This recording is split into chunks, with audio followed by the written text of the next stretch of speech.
తెలంగాణలో 17కు 17 సీట్లలో బీజేపీని గెలిపించాలని విజ్ఞప్తి చేశారు కేంద్ర మంత్రి రాజ్నాథ్ సింగ్.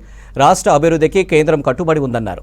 రాష్ట్రానికి మోదీ సర్కారు 10 లక్షల కోట్ల ఖర్చు చేసిందన్నారు. సికింద్రాబాద్ బీజేపీ పార్లమెంట్ అభ్యర్థి కిషన్ రెడ్డి సికింద్రాబాద్ పార్లమెంటు నామినేషన్ సందర్భంగా ఏర్పాటు చేసిన సభలో రక్షణ మంత్రి రాజ్నాథ్ సింగ్తో కలిసి పాల్గొన్నారు కిషన్ రెడ్డి. రాష్ట్ర ప్రజలను ఓటు అడిగే హక్కు కాంగ్రెస్కు లేదని మండిపడ్డారు. బీఆర్ఎస్ భవిష్యత్తు లేదని విమర్శించారు.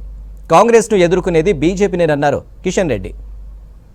मोदी जी के नेतृत्व में जिस तरीके से भारत आगे बढ़ रहा है, भारत इस समय विश्व की फास्टेस्ट ग्रोइंग इकोनॉमी है, सबसे तेजी से आगे बढ़ने वाली अर्थव्यवस्था है।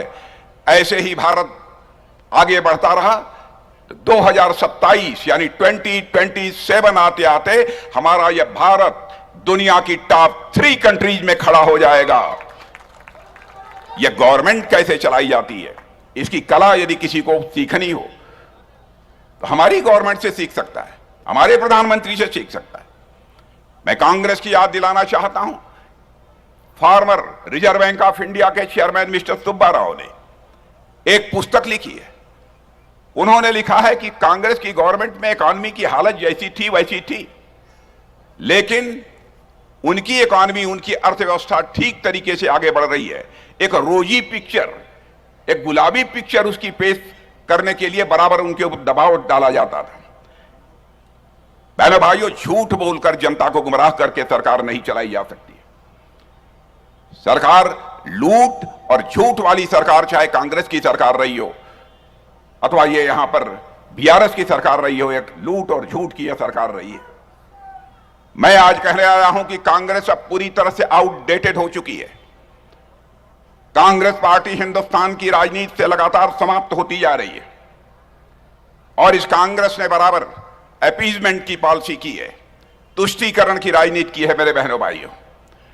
लेकिन भारतीय जनता पार्टी का जहां तक प्रश्न है, यह जाति, पंथ, मजहब के आधार पर राजनीति करने वाली पार्टी नहीं है, बल्कि यह इंसाफ और इंसानियत के आधार पर राजनीति करने वाली पार्टी है। हम सरकार देश बनाने के लिए करते हैं, देश बनाने के लिए चलाते हैं। और भारतीय जनता पार्टी का अब तक का इतिहास रहा है, भारतीय जनता पार्टी ने जो कुछ भी कहा है उसे किया है। हमारे सारे इलेक्शन मैनिफेस्टो पहले के उठाकर कोई देख ले, जो वादे किए थे हर वादे को अच्छी तरह हम लोगों ने पूरा किया है। 2014 का ही इलेक्शन मैनिफेस्टो कोई उठाकर देख ले, हम लोगों ने कहा था कि हमारी सरकार आएगी तो अयोध्या की धरती पर भव्य राम का मंदिर बनने से दुनिया की कोई ताकत हमें रोक नहीं पाएगी।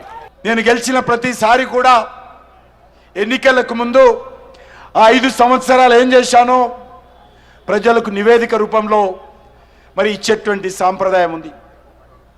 ఆ రకంగా 2004లో గెలిచినప్పుడు 2009లో ఇచ్చాను, 9లో గెలిచినప్పుడు 14లో ఇచ్చాను, 14లో గెలిచినప్పుడు 2018లో కూడా ఇచ్చాను. మళ్ళీ ఇప్పుడు పార్లమెంట్ సభ్యుడిగా 2019లో గెలిచిన తర్వాత నిన్నటి రోజు నేను సికింద్రాబాద్ నియోజకవర్గ ప్రజలకు, తెలంగాణ ప్రజలకు నివేదిక ఇవ్వడం జరిగింది. నేను 4.5 సంవత్సరాలుగా ఏం చేశాను, ఏ రకంగా తెలంగాణ అభివృద్ధి కోసము, మన కాన్స్టిట్యున్సీ అభివృద్ధి కోసము కృషి చేశానో సవివరంగా మరి తెలంగాణ ప్రజల ముందు పెట్టడం జరిగింది. ఏ ఒక్క విషయంలో కూడా నేను పొరపాటు చేయకుండా నైతిక విలువలకు కట్టుబడి మరి ఈ యొక్క ప్రజాప్రతినిధిగా పనిచేశాను.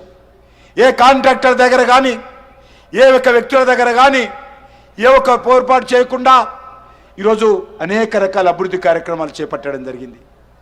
నేను మనవి చేస్తా ఉన్నాను, మళ్ళీ ఈసారి నన్ను ఆశీర్వదించి గెలిపిస్తే నేను ఈ సందర్భంగా మన సికింద్రాబాద్ నియోజకవర్గ ప్రజలకు మనవి చేస్తా ఉన్నాను.